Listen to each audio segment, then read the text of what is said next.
You're listening to Reviving Kanehsatake Radio on RKR 101.7 FM in partnership with the Pines Reporter from the Eastern Door. We're building a community media hub to strengthen Indigenous storytelling and reporting here in Kanehsatake. So today I'm joined by Pines Reporter journalist Fern Marmont, as Hadassah Alankar is on vacation. So it's just me and you. We're heads up today. So we're going to do this. We're going to knock this out of the park, I think. I think we're going to whoop some arse here today, since we can't swear on the air, right? So let's start off first. I'm going to start off with your first article, and I think it's a good one. Students bring home 41 medals. You talked to student life animator Amber Simon. So what did she have to say about the kids' performance at the games? She told me that she was blown away by the elementary school students, and that their dedication and hard work paid off, and the elementary school won a total of 38 of the 41 medals. She also told me that students have been working hard and training since February, but it wasn't just their training that got them those medals. Simon said it was their energy in the games and their motivation to be there. I didn't include this in the article, but I thought it was pretty cute. But Simon said that the kids really locked in, and she would hear them all the time telling each other to lock in.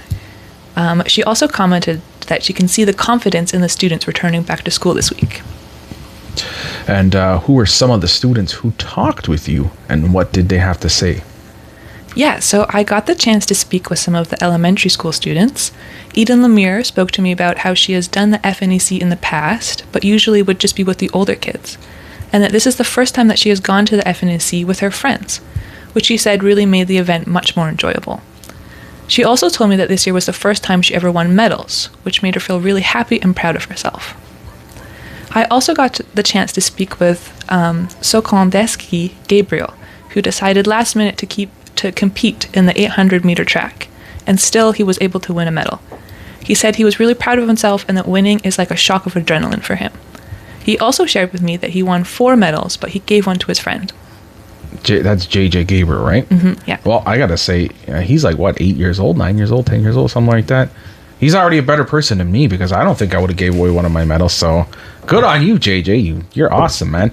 So what was the experience like for Lisanne Montreux? So she was the organizer for the high school students, and Montreux told me that she has been going to the FNEC for 9 years. And in recent years, the FNEC has become a lot more organized, and each year she returns, it's smoother and smoother. She did admit, though, that everyone is pretty exhausted from the event, but seeing the smiles on the students' faces after they compete make it all worth it. She said everyone is super proud of all of the students. So thank you for that. We're going to go ahead and cover some of Hadassah's articles. Even though she's not here, we're going to just do a quick little summary of it, just to give you guys a little teaser of what you can look forward to.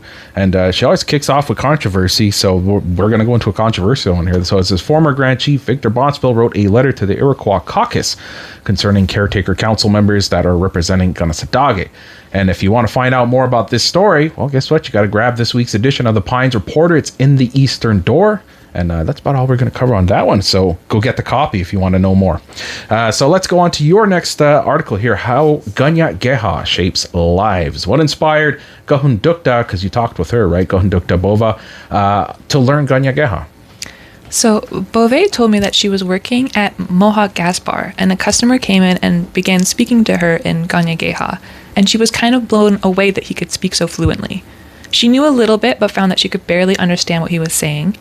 The customer told her about the new language program, and Beauvais admitted to me that at the time, she had agreed to look in the program just to kind of keep the conversation going.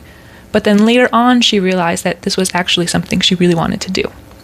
And I read some of your article. I do believe that customer was Watney Dio Wilgaro, right? So yes, one of the teachers actually at the program. So it's pretty awesome.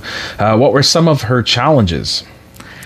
So the language school is already pretty intense, and already with a young child, Beauvais knew that she would need a lot of support from family and friends. But then a few months into the program, she realized that she was pregnant, and of course felt overwhelmed and that maybe she wouldn't be able to complete the program. But then she had a dream that really motivated her to keep going. Can you tell me a little bit about the dream that she had? Yeah, so she told me that her grandmother, or Doda, came to her and was speaking to her in Kanehsatake. But at the time, Beauvais still didn't speak a lot of the language, so it wasn't until she was in class did she realize that her grandma had told her, quote, "You can do it, I love you," end quote, which I think is just such a beautiful memory to have. Beauvais told me that really helped her to keep motivated and stay in the program. And what's she doing now with the language? So Beauvais is currently doing her undergraduate degree at McGill right now. She was also working at the daycare here as a language teacher. Beauvais also shared with me that she doesn't plan on stopping, and one day she hopes to run the daycare. That's pretty awesome. That's a good dream. And also, I'm not sure if she's graduating, but I do believe they are graduating on the 6th of June. So we're going to try our best to get some more information on that here on RKR. So we're going to go into Hadassah's next two articles. We're just going to go, once again, quick teasers. Her second article was a forest fire here in Kanehsatake, and I think that title is self-explanatory, that there was a forest fire here in the community. Also, her third article was Elementary Expanse School. This one talks about the upgrades that are replacing the school's trailers. We got new classrooms and upgrades for how they want to get there. And you got some words from Principal Melissa McGregor. But if you want to know more, you got to go out and get yourself a copy of this week's Pines Reporter. Once again, it's in the Eastern Door. You can go to Maria's, Bayside. They sell it there, or go online, right? So let's move on to the third, the last but not least here. Your article here, we're going with Youth Makes It to U15 Nationals. You got a chance to talk with him, and Ganadodou Etienne has made it onto Quebec's U15 lacrosse roster. What was his journey like to get there? So he told me that because of COVID-19, he wasn't able to play lacrosse until roughly 2 years ago. But since then, he has become a force on the lacrosse field. Last year, Etienne also got into the Quebec U15 roster, but as an alternative. And then because of conflicting schedules with a family vacation, Etienne actually had to miss nationals. So this year, he was really excited to finally be able to compete. And that's what Yunta, Ganadodou's father, shared some thoughts on his son. Can you tell me a little bit about what he had to say? Yeah, his father said that he is really excited for his son, and he also admitted that he is kind of living vicariously through him, as he was never able to play lacrosse competitively, as a child. And lacrosse for him is really important to have in the family. And what's his work ethic like? So both his father and Kimberly Simon, his aunt, said that Etienne is always with his lacrosse stick. He even goes to school with it. Simon also shared that whenever she would visit, Etienne would be practicing lacrosse in the yard. Etienne's father also shared that for practice, Etienne does 100 repetitions of every movement to build muscle memory, which kind of just shows his dedication and motivation in the sport. And he shared some words of wisdom. What were those words that he got to share? Yes, his advice is that you just need to think that you are the best on the field and play your hardest. Yeah, well, I believe he probably will be like that. I mean, he's young, he's getting skilled, he's got the determination, he's working hard. I've seen him play. He plays really good player, and he's only going to get better as the years go on. So keep going, Ganadodou. We're rooting for you here. Everyone's rooting for you. Absolutely. Here in the community. So, Vern, we're done. Yay! So how was it? It was good. I was a little nervous without Hadassah, but I just have to remember to breathe. Yeah, well, you did really well this week. I think we both did good. This was pretty decent showing, and Hadassah, if you're listening out there, enjoy your vacation. So we'll see you in, what is it, like 2 or 3 weeks she'll be back. So we don't want to put the pressure on, though. Just take your time and enjoy. So before we wrap this up, always, like I like to ask you, is there anything that you would like to add, maybe that we didn't touch on?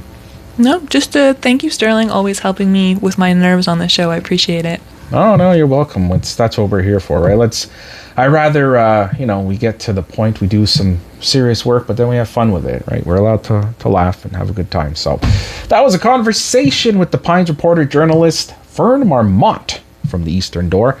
It's all part of our collaboration with Reviving Kanehsatake Radio to grow Indigenous media right here in the community and reporting in Kanehsatake. For more local stories and updates, stay tuned here on RKR 101.7 FM, and go ahead and grab yourself a copy of The Eastern Door. You can get it at theeasterndoor.com or at a local store within the area. So once again, for RKR 101.7 FM, I'm Sterling Millette.